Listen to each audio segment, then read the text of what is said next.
Olá, nerds, geeks e afins, estamos todos aqui, podados, para o quarto episódio da série Loki. Do you remember me? I do. What was my Nexus event? Why did you bring me in? There was enough to take my life from me, lead to all of this. Must have been important. So what was it?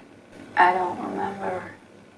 Pois bem, pessoal, logo de cara já devo dizer, minha aposta que eu fiz lá no vídeo passado que Loki ainda estava tramando algo grandioso para cima da Sylvie, não deu em nada. Pois é, minha aposta foi furada, porque literalmente, sim, Loki também estava condenado a morrer junto com Sylvie lá no Apocalipse de Lamentes 1.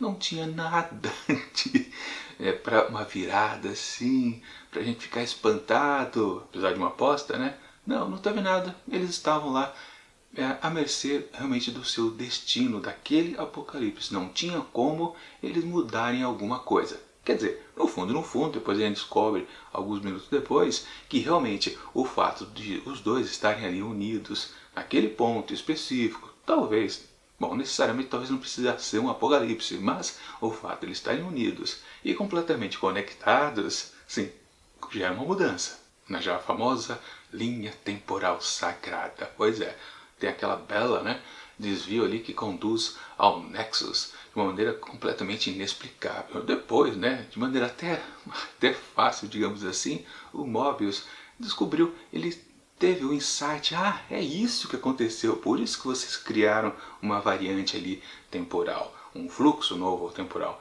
melhor dizendo. Porque simplesmente, né, a gente já pode até dizer, né, eles estavam apaixonados um pelo outro, tanto Loki por Sylvia quanto Sylvia por Loki. Ou seja, o amor completamente narcisista dos dois. Mas antes de a gente chegar nesse ponto, né, a gente precisa perceber que, claro, o episódio começa sim de uma maneira também diferenciada como todos os outros. E temos então uma questão ali do passado, lá em Asgard, onde a gente descobre a pequena Sylvia, ainda uma criança, brincando ali de boa, e de repente chega os homens, os soldados, Minuto. No caso, como foi bastante tempo atrás, a própria Ravonna é apenas uma soldado Minuto, não é ainda uma chefona. Pois é, rolou bastante tempo que Sylvie está nessa coisa de fugir da AVT para lá e para cá pelo fluxo do tempo.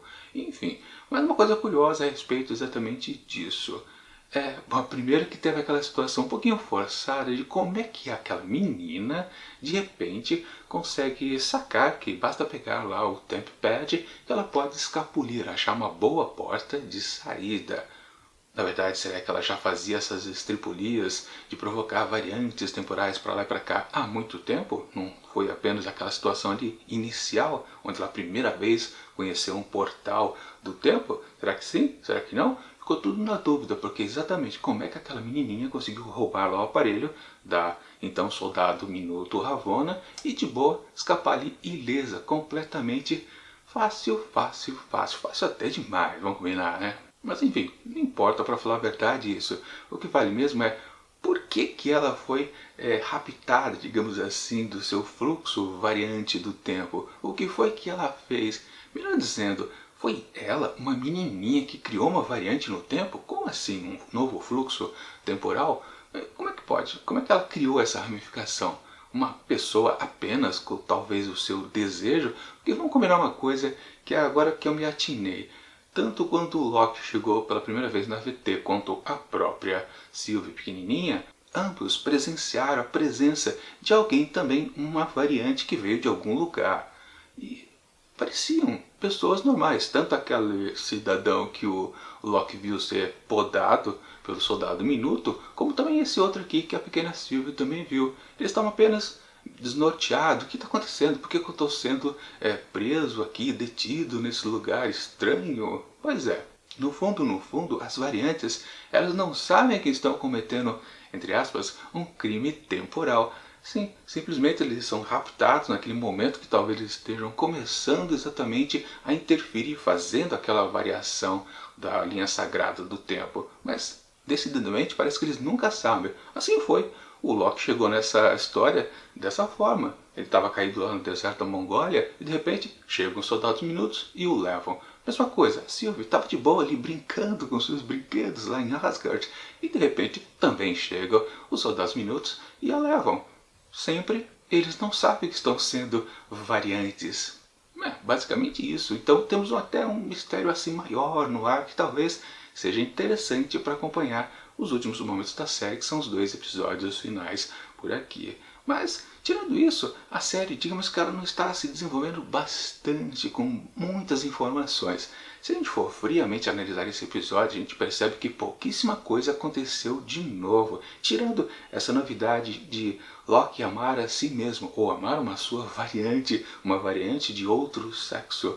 É bacana, é um conceito interessante, sim, com certeza é. Que eu tenho certeza, acho que já foi explorado em alguma história de ficção científica, mas não tem problema. Aqui, como um motivador, um estopim de provocar exatamente uma variação do fluxo de uma maneira absurda. Eu lembro que aquele desvio ali da linha sagrada estava bem acentuada lá para o evento Nexus. Aliás, o evento Nexus é apenas já essa variação temporal ou é alcançar aquelas barreiras vermelhas que tem lá no fluxo do tempo? Eu nunca entendi direito, aliás, eles não explicaram isso pra gente. Mas enfim, não importa, o que vale é que sim, um fluxo enorme começando. Aliás, vamos combinar uma coisa também que parece que o roteiro esqueceu, mas é aquela coisa que Sylvie fez ao final do 2º episódio. Cadê aquele evento apocalíptico? Esse sim que seria algo do fim dos tempos, onde ela mandou várias daquelas maquininhas de reset para vários tempos, eras.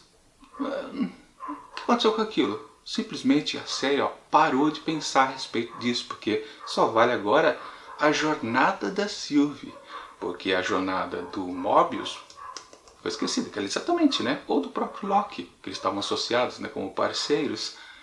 Cadê aquilo? Ninguém vai falar nesse ponto, ninguém toca no assunto, acabou, esqueceu, foi defenestrado pelo roteiro. Um ponto muito negativo, a série completamente deixar de lado o negócio só para desenvolver os seus personagens. Como eu disse, né, o episódio anterior ele foi um pouquinho forçado, só baseado em tentar desenvolver essa nova relação de Loki com si mesmo, uma variante feminina. Que claro, a gente percebeu na minha análise lá do vídeo anterior que tem uns contextos ideológicos embutidos aqui no programa, né? Mas deixa de lado. O que vale aqui, assim, se ninguém percebe essas coisas, a gente pode considerar que o episódio passado foi apenas um episódio fraquinho, um episódio filler, que apenas enrolou e a história não foi pra frente. Tirando aquele detalhe que era exatamente que todos que trabalham na VT são variantes que foram raptados da sua linha temporal, variante que seja, mas sim, eram pessoas normais. E agora, aqui nesse episódio, tirando, claro, essa novidade dos 2 Locks se conectarem amorosamente, estarem apaixonados, que foi isso que Mobius percebeu ali naquela conversa, apenas analisando o semblante, as reações de Loki para o destino de Sylvie, que ele mentiu, né, dizendo que não, ela tentou escapar, acabou sendo podada pela B15, e ele ficou completamente arrasado. Ele percebeu fácil, claro, Mobius, que ele é apaixonado por ela e provavelmente também ela é para ele. E ele então sacou, é isso, foi a união desses 2 seres de variantes, de linhas temporais distintas que se apaixonam um pelo outro. Faz uma conexão completamente para lá de extra qualquer coisa, né? Sim, o amor pode tudo. Inclusive ferrar com a linha sagrada do tempo, né? Mas bacana. Sim, tirando isso, qual foi a outra novidade que tivemos aqui no episódio? Que é exatamente descobrir ao final que os Guardiões do Tempo são fakes. Pois é, aqueles lagartos, aqueles 3 seres, eram de mentirinha. Mas vamos combinar também, isso já estava telegrafado há muito tempo. Em todo momento que... Aliás, está muito telegrafado esses cachorros latindo aqui que estão atrapalhando a gravação. Mas enfim, continua, não tem jeito de parar eles. O que vale? Já estava meio que determinado que sim, os Guardiões do Tempo eram uma certa cascata, com certeza. Simplesmente pelo fato que eles nunca apareciam. Sempre tinham uma aura de mistério em torno deles. E necessariamente quando os roteiros fazem isso, dito e feito. É isso que aconteceu. Eles eram falsos, completamente androides, e remetendo, claro, né, aquela maquininha, né, que aquele anão, operava, onde um novo variante a entrar na AVT tinha que passar para ser detectado se ele era uma pessoa que tinha uma alma ou era apenas uma máquina, um androide. Na verdade, acho que eles estavam com medo. Será que a AVT tem medo que androides entrem? Porque aí podiam descobrir que os Guardiões do Tempo também eram robôs, máquinas, enfim. É uma coisa também meio esquisita, mas fica com um grande de um gancho. Oh! Os Guardiões do Tempo não existem, é tudo falso. E o Loki até comenta com o Sylvie ao final, né? Caramba, estamos no mesmo lugar, né? Não avançamos em nada. Aliás, né? Por que a grande meta da Sylvie era destruir os Guardiões do Tempo? Bom, claro, um trauma, né? Ela foi raptada do seu tempo, da sua linha temporal e teve que fugir. Mas ela sabia que necessariamente se ela destruísse o Guardião do Tempo, ela seria talvez acalentada do mal que recebeu? Não dá para saber. Também é uma certa forçação de roteiro também, né? Uma coisa não muito específica, não muito explorada, na verdade. Apenas uma coisa tipo vingança pura e simples. Bom, talvez a motivação do nosso Loki, que a gente conhece mais, que na verdade é de 2012, ele tem aquela ambição de querer ficar no lugar dos Guardiões do Tempo e poder ter todo esse poder, já que ele percebeu, né, que, por exemplo, as joias do infinito ali dentro, ó, não valem nada. Ou seja, o poder absoluto que ele almeja é muito mais interessante do que a simples vingança de Sylvie. Mas, claro, outra novidade também, que não dá para deixar passado batido, é que na verdade a própria Ravonna, ela tem uma certa, digamos, conhecimento do que está acontecendo. Embora a gente tenha visto uma cena curiosa onde ela entra lá no elevador dourado em direção à sala lá dos Guardiões do Tempo e ela sente muito, não sei se medo exatamente, mas muita tensão, né? Ela está com receio do que vai acontecer. Depois ela diz para Mobius que ela foi censurada, que ela foi recriminada por ter deixado as variantes escaparem, mas ela podia estar mentindo ali, no caso, para Mobius. E aliás, falando nos dois, né? Aquela relação que eles talvez tinham de um certo afeto também, aquilo ficou meio vago, justamente porque Mobius começou a duvidar dela. Talvez a única pessoa ali dentro que ele confiasse, com certeza. Isso, claro, porque ele começou a acreditar que o que Loki dizia a respeito da variante era uma certa verdade. Principalmente quando o Loki jogou bem na cara dele, né? A maior mentira que ele viu ali dentro foi exatamente a mentira de Mobius para si mesmo. O que, aliás, é uma temática aqui da série. Você mentir para si mesmo, você não assumir o que você é de fato. E vendo por esse prisma, todos os personagens encaixam nessa premissa. Nenhum foge um pouquinho. Ou seja, a própria Ravonna, que agora se mostra uma certa vilãzinha, na verdade, talvez ela tenha uma motivação para fazer tudo isso. Talvez o tempo todo ela soubesse que ela já estava sendo uma variante raptada da sua linha temporal e decidiu, por algum motivo, continuar, digamos assim, entre aspas, com a farsa dos Guardiões do Tempo. Mas, se tudo aquilo era uma farsa, por que teve então aquela encenação? Pois ela, Ravonna, levou os dois, Loki e Sylvie, para a audiência ali com os Guardiões do Tempo. Se ela já sabia que tudo aquilo ali era fake, não precisava de tudo aquilo. Era apenas, bastava, né, literalmente, podar os dois. Mas qual era a intenção de fato ali daquela cena? Ou seja, de novo, talvez tenha sido uma cena composta apenas para ter um momento de ação, um momento de revelação, destrinchar alguns mistérios e colocar outros na mesa. Porque talvez não faça muito sentido, na verdade, aquela cena ali. Sempre lembrando que não precisava nem encenar aquilo tudo para Mobius, porque literalmente ele foi defenestrado momentos antes, quando ele foi já convencido totalmente da verdade. Inclusive ele tinha visto, né, aquela gravação onde a outra Soldado Minuto, a B20 ou é C20, acho que é C20, né? Ela estava fazendo lá o seu depoimento da experiência que ela teve quando a Sylvie a encantou e ela pôde perceber que ela existia numa outra realidade. A gente percebeu ali, e também, claro, principalmente Mobius, soube da verdade que a própria Ravonna deve ter podado a C20. Bom, e quando ele jogou tudo isso na mesa também, ele foi podado sob ordem direta da Ravonna. Um momento bastante tenso, claro, desse episódio. Aliás, talvez o melhor, né? Tirando aquele momento super engraçado que foi o encontro de Loki com a Lady Sif. Sensacional aquilo. Bacana. Sim, esse episódio, apesar de parecer que, não, com certeza, ele é uma grande evolução da semana passada. Ele não chega a ser brilhante, embora ele tenha alguns pontos aqui e acolá bastante interessantes de desenvolver um pouquinho dos personagens e do contexto narrativo desta série como um todo, mas no fundo é um episódio um pouquinho acima da média, talvez. Ou bastante acima da média, mas não é aquela maravilha sensacional. Justamente porque alguns momentos da história aqui desse episódio parece que foram apenas jogados para criar um climazinho. Mas talvez em futuras explicações, tudo aqui que parece mais ou menos ganhe alguma densidade a mais. Por enquanto parece que só foi colocado aqui como um desdobramento do momento, digamos assim. Mas que realmente, para mim pelo menos, né? Eu tenho certeza que muita gente ficou super empolgado por esse episódio, depois, claro, de um fraco, que muita gente realmente considerou o terceiro episódio um pouquinho abaixo, realmente, do que está sendo apresentado aqui nas séries da Disney Plus, da Marvel. Mas, o que vale, sim, esses momentos aqui foram bastante interessantes, e depois ficou aquele gancho, quando o Loki ia se declarar romanticamente para Sylvie, ele foi podado pela Ravonna, e Sylvie conseguiu reverter aquela situação ali perigosa e intimou ela a dizer tudo, a esclarecer toda a verdade. Qual é essa verdade? Bom, literalmente a gente não tem pista de nada, principalmente em termos aqui do episódio em si, de como os 4 episódios se desenvolveram. A gente não tem nenhum elemento para fazer qualquer conjectura daqui para frente.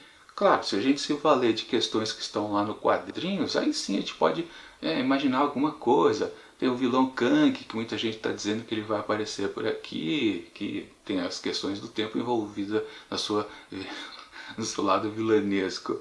Mas isso é pouco, na verdade, e eu sempre gosto de frisar que a gente precisa analisar esses episódios aqui da Disney Plus fora dos contextos que a gente tem, principalmente dos quadrinhos, que são puras teorias, porque tudo que acontece nos quadrinhos, quando vai aqui para o universo carne e osso, seja lá no cinema ou seja aqui nas séries da Disney Plus, não tem nada a ver, são apenas inspirações que eles refazem todos os arcos dramáticos, às vezes juntam várias histórias numa apenas única linha, e realmente fica apenas uma coisa a gente ficar torcendo por algo que sabe, nunca vai vir. Como foi o caso lá em WandaVision, que todo mundo ficava torcendo para Mephisto, e na verdade, mas nem fiapo de chegar perto de Mephisto aconteceu lá em WandaVision. Então, imaginar que Kang pode aparecer por aqui, também acho que não. É mais fácil ter alguma coisa, sei lá, enfim. Bom, no fundo, o que temos aqui, mais uma vez, no 4º episódio da série, temos uma cena pós-créditos, ou os primeiros créditos. Tivemos aquele contexto que, sim, explicando de novo, né? Quando Mobius foi podado ali por Ravonna, sobre ordem de Ravonna, aquilo foi uma cena tensa, com certeza, caramba. E aliás, se Sylvie fosse podado, ou se qualquer outro fosse podado por ali, ninguém se sentiria tanto, porque sim, Mobius pelo menos é um personagem que cativou com certeza boa parte do público. Foi uma cena realmente impactante. A gente pensa, caramba, perdemos esse personagem. Mas ao final do 4º episódio, quando o Loki também é podado, então a gente já sabe, tá? Se ele foi podado e sendo ele o personagem principal, ser podado não é uma morte definitiva. Você não está sendo desintegrado. Você pode estar indo para algum outro lugar. E literalmente, na cena pós-créditos iniciais, descobrimos que o Loki está num universo, talvez, uma linha temporal distinta, onde ele dá de cara com 3 novos Locks. Pois é, aliás, um dos Locks ali naquele traje bem típico dos quadrinhos, né? Aquele verde dourado, que é a figura mais velha. Tem também um garoto e um homem lá que parece segurar um martelo semelhante ao martelo de Thor. Enfim, sim, pelo menos 2 desses personagens já apareceram nos quadrinhos, mas aqui no contexto da série, quando a gente bate o olho nessas 3 figuras, a gente fala, que é isso? Se você reparar, claro, no fundo da cena, você percebe que há uma cidade completamente destruída, mas principalmente um prédio muito distinto ali no horizonte, que é o prédio lá, a Torre dos Vingadores, que a gente conheceu desde lá do primeiro filme dos Vingadores. Ou seja, Ele está então num momento também bem particular das histórias. Será que aquela cena ali é o resultado da invasão lá dos alienígenas, que estava tudo sob comando de Loki? Pode ser que sim, né? Mas por que esses outros 3 Lokis estão presentes por ali? Não sabemos. Podemos apenas conjecturar? Não, nem isso não podemos, porque a gente não tem elemento nenhum para pensar qualquer coisa. Pois é, o gancho final ali onde Sylvie intimava Ravonna a revelar tudo não era lá muito impactante. Ainda bem que tem essa cena pós-créditos iniciais, que essa sim deixa a gente com pelo menos alguns pensamentos, tentar imaginar, mas só imaginar, porque não dá para saber de nada. A série, literalmente, ela não oferece muitas coisas para a gente desenvolver pessoalmente a narrativa. A gente não consegue literalmente, né, fazendo a comparação, a gente não consegue sair do fluxo sagrado aqui, a gente não consegue fazer uma variante, né? A gente não consegue criar nada de diferente na batida do que acontece a cada novo episódio. Simplesmente porque essa série aqui ela é muito mais certinha do que as duas anteriores. O WandaVision tinha uma inovação naquela brincadeira de emular os sitcoms americanos, tinha um contexto interessante, o mistério geral, né? Por que o Visão estava vivo, sendo que ele tinha morrido no filme dos Vingadores, ou então no Falcão e Soldado Invernal. Era uma série que embutia na gente sempre boas expectativas para o episódio seguinte. Acho que só teve um que foi um pouquinho frio, o gancho, mas aqui em Loki, com certeza, nada é muito assim, embora o contexto geral da ficção científica envolvendo viagem no tempo seja muito bacana, muito instigante, inclusive. Mas, por enquanto, não está rendendo muito, pelo menos na minha opinião. Com certeza tem muita gente que acha sensacional a série, mas ela não é, para falar a verdade. Portanto, para esse 4º episódio aqui de Loki, eu atribuo 4 asteriscos. Muito melhor do que a semana passada, mas um pouquinho longe do que foi, por exemplo, o 2º episódio aqui desta mesma série, ou em comparação com as outras. Pois é, tá um pouquinho difícil, Loki, mas eu acho que os 2 episódios finais vão ser mais emocionantes. Com certeza o final, o derradeiro, o 6º, não vai ser aquela coisa super fraca que foi Falcão e Soldado Invernal. Espero que seja no mesmo pique do final de WandaVision, que foi muito bom. Mas se isso vai acontecer ou não, temos que esperar as próximas 2 semanas. É isso.